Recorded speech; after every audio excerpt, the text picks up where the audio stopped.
हूं। 1 ऊपरी button mode चयन ऑटो ड्रॉटो। ये मोड एसी को कमरे के तापमान के अनुसार अपने आप मोड और पंखे की गति सेट करने देता है। उदाहरण, अगर कमरे का तापमान 30 डिग्रीज है तो ये कूलिंग चालू कर देगा, और अगर 25 डिग्रीज है तो पंखा मोड चालू करेगा। कूल केवल ठंडी हवा देने वाला मोड। उदाहरण, जब आप गर्मी से परेशान हैं तो इस मोड में तापमान 40 डिग्री सेट कर सकते हैं। नमी हटाने वाला मोड मानसून के समय। उदाहरण, बरसात में अगर कमरे में बहुत नमी हो तो ये मोड नमी खींचकर कम करता है। 2 मध्यम बटन। ये बटन तेजी से मोड बदलने के लिए है। ऊपर समझाया गया।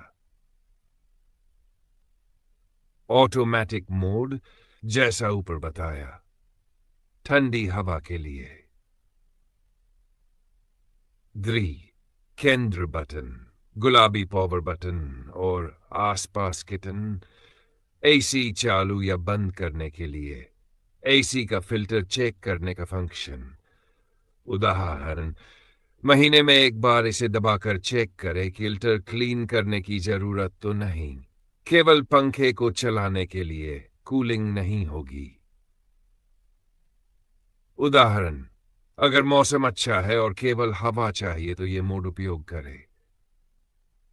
नीचे की पंक्ति टाइमर टेम्प टाइमर ऑफ निर्धारित समय पर एसी को बंद करने के लिए। उदाहरण, आप रात 2 बजे एसी बंद करना चाहते हैं तो ऑफ।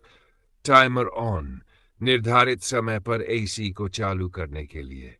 उदाहरण, सुबह 6 बजे एसी चालू करना हो तो टाइमर ऑन सेट करें। तापमान बढ़ाना घटाना कमरे का तापमान सेट करने के लिए। उदाहरण, अगर बहुत ठंड लग रही है तो 24 से 26 डिग्री कर सकते हैं। फैंस पंखे की स्पीड लो मिड हाई बदलने के लिए। एच स्विंग हवा के दिशा को ऊपर नीचे घुमाने के लिए। लास्ट बटन नीचे कोने में।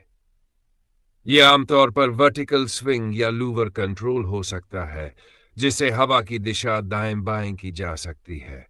हर मॉडल में कार्य भिन्न हो सकता है। 5 रीसेट लॉक सेट सारी सेटिंग्स रीसेट करने के लिए। लॉक बच्चों से